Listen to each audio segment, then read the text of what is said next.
കുഞ്ഞിന്റെ തലയിൽ അഡ്മിറ്റിലാണ്. കുഞ്ഞിന് തൊപ്പിൾ കൂടി കുഞ്ഞിന്റെ തലയിൽ ചുറ്റി കിടക്കുന്നു എന്ന് പറഞ്ഞ് ഞാൻ അറിയുന്നത്.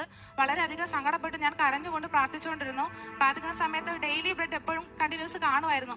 അപ്പോൾ അന്ന് പിറ്റേ ദിവസത്തെ പ്രാർത്ഥനയിൽ അച്ഛൻ പറയുന്നുണ്ട്, ഗർഭിണിയായിരിക്കുന്ന ആളുകൾ വയറിൽ കൈവച്ച് പ്രാർത്ഥിക്കാനായിട്ട് പറയുന്നുണ്ടായിരുന്നു.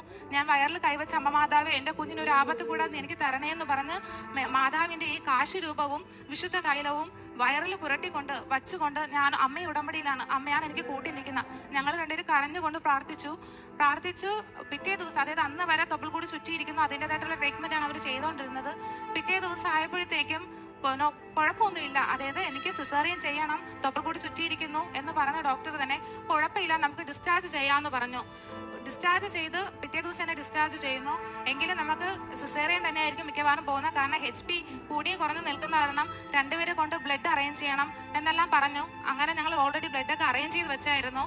HP ഇങ്ങനെ നിൽക്കുന്നത് കാരണം സിസേറിയനെ നടക്കത്തുള്ളൂ എന്ന് പറഞ്ഞായിരുന്നു.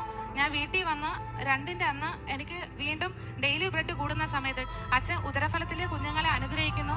ഗർഭിണിയായിരിക്കുന്ന അമ്മമാർ ഉദരത്തിൽ കൈകൾ വെച്ച് പ്രാർത്ഥിക്കാമെന്ന് പറഞ്ഞ് പ്രാർത്ഥിക്കുന്ന ആ ഒരു സമയത്ത് എനിക്ക് നല്ല പോലെ വയറുവേദന വന്ന് ലേബർ നല്ല പെയിനായി ഹോസ്പിറ്റലിൽ പോയി സിസേറിയൻ പറഞ്ഞെടുത്ത് അമ്മ മാതാവ് സുഖമായി തന്നെ എനിക്ക് പ്രസവിക്കാനുള്ള അനുഗ്രഹം നൽകി.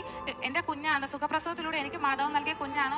തൊപ്പിൾ കൂടി ചുറ്റി കോംപ്ലിക്കേഷൻ പറഞ്ഞ കുഞ്ഞാണ് ഇപ്പോൾ എൻ്റെ കയ്യിലിരിക്കുന്നത്. കുഞ്ഞിൻ്റെ പേര് ഏതൻ എന്നാണ്. അമ്മ മാതാവ് നൽകിയ എല്ലാ അനുഗ്രഹങ്ങൾക്കും 1000 നന്ദി അർപ്പിക്കുന്നു.